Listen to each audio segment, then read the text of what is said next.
Dengan produktivitas padi dan tebu yang tadi bisa dikatakan peningkatan cukup signifikan, apakah Anda menilai untuk mencapai swasembada tadi terkait dengan tebu dan juga beras ini cukup optimistis Pak dapat dicapai?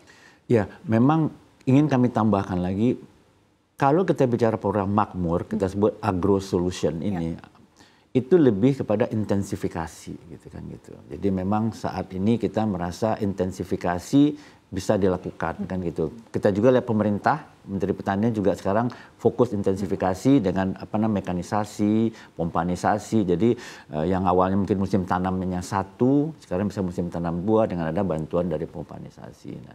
Nah, sekarang kita juga mendengar pemerintah juga melakukan ekstensifikasi. Jadi itu akan membuat optimisme lebih tinggi. Jadi memang kami Pupuk Indonesia siap membantu program itu dan kita optimis program itu akan bisa dijalankan. Jadi memang tidak hanya bisa ekstensifikasi, intensifikasi lebih efektif. Jadi low hanging fruitnya itu, quick win-nya itu ada di intensifikasi. Kalau ekstensifikasi kan pasti butuh lama, butuh beberapa tahun lah untuk pematangan dari tanahnya. Jadi dua-duanya harus berjalan paralel. Jadi kami dari Pupuk Indonesia siap bantu dan pasti kami optimis karena itu harapan juga dari Pupuk Indonesia. Oke, seperti apa sih Pak peluang yang patut dimaksimalkan lagi dan juga tantangan yang patut diwaspadai?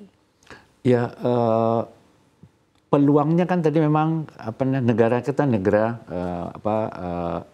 agri ya, negara agri dan lahan kita memang tersebar di seluruh Indonesia. Nah, tantangannya memang demand-nya itu ada di Pulau Jawa dan memang lahan yang kalau kita tahu juga sejarah Belanda itu mengembangkan lahan pertanian itu ada di Pulau Jawa dan beberapa tempat. Nah, ini konflik atau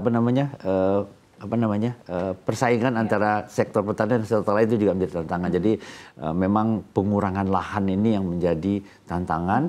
Jadi di sisi lain diperlukan semacam itu tadi lah teknologi ya budidaya yang lebih efektif. Bagaimana caranya bisa tetap mempertahankan produktivitas. Ya, kita tahu kan bangun pabrik ya itu mempengaruhi sekali kepada luas lahan dan produktivitas. Bangun jalan tol pun kita dengar kan, jalan tol Jawa ke daerah Sragen, yang dulu daerah itu lumbung padi, sebagian dipakai untuk jalan tol, itu menjadi tantangan. Nah terakhir kita juga tahu 2 tahun 3 tahun terakhir tahun lalu kita dengar ada El Nino kan gitu, ada malah dengar ada gorila El Nino. Nah tahun ini mungkin ada La Nina. Jadi memang faktor cuaca selain itu berkah, tapi juga ada sisi yang harus kita selesaikan. Oke, terkait dengan La Nina ini bagaimana Pupuk Indonesia mengantisipasi hal ini Pak? Ya, itu yang kami sampaikan tadi.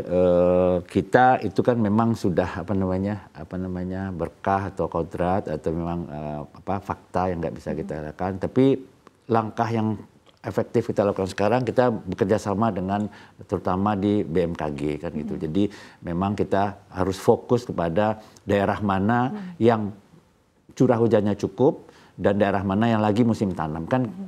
Kita itu kan menyiapkan pupuk disesuaikan dengan rencana tanam dari masing-masing petani masing-masing. Jadi itu yang kita lakukan kerjasama dengan BMKG dan kita spesifik ke daerah-daerah yang memang lagi rencana tanam dan curah hujannya cukup.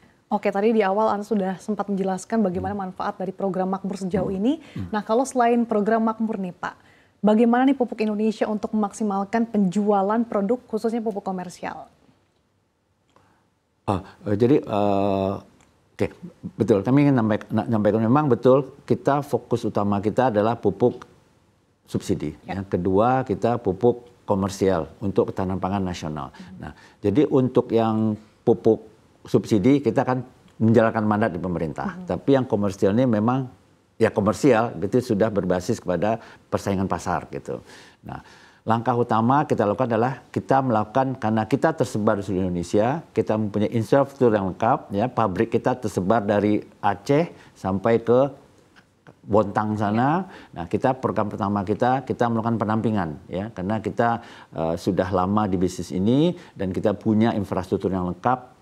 Riset kita juga punya, bermacam produk kita punya, jadi kita melakukan pendampingan. Pendampingan itu kita ada agronomis di situ, yang tadi saya cerita, agronomis, kita juga punya teknologi di situ, dan kita juga menyiapkan promo atau promosi demplot istilahnya, uji coba, jadi mungkin dalam satu musim tanam di luasan tertentu, kita coba menerapkan pupuk ini dengan perlakuan seperti ini, aplikasi tertentu, itu adalah cara kita mengaitkan petani, sekalian membantu petani. Jadi kita ada promosi juga, kita juga karena komersial, kita juga ada promosi-promosi seperti one day promo, itu kita lakukan. Jadi, tapi yang kami ingin tekankan, kami ingin melakukan pendampingan ke petani. Pada saat menjalankan mandat untuk pupuk bersubsidi, sejauh ini kan pemerintah telah mempermudah ya Pak, untuk penyaluran pupuk bersubsidi hanya dengan KTP. Jadi tidak perlu kartu petani seperti dengan sebelumnya ya Pak Gus Rizal ya. Nah sebetulnya melihat perkembangan ini dan juga perubahan ini, seberapa besar sih dampak relaksasi aturan ini terhadap kinerja dari pupuk Indonesia sendiri? Ya, pertama ingin kami sampaikan pupuk bersubsidi ini kan barang dalam pengawasan.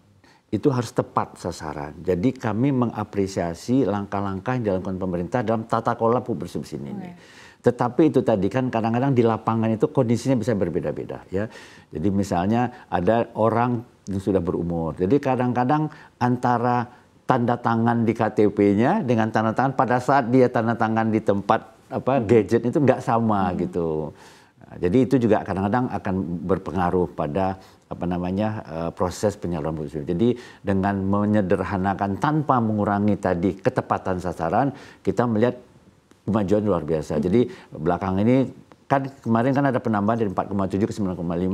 Nah itu kita lihat mempercepatnya, kita lihat dengan penataan kembali juknis sekarang sudah mulai lebih baik serapannya karena lebih simple tapi tetap karena dulu susah juga kan dia tanda tangan taunya beda dengan KTP tanda tangan pasti beda lah kadang-kadang. Nah, itu kadang-kadang juga jaga menjadi tantangan tapi sekarang udah dengan disederhanakan pasti akan lebih baik. Oke, kalau realisasinya sendiri Pak dari segi jumlah seperti apa sejauh ini?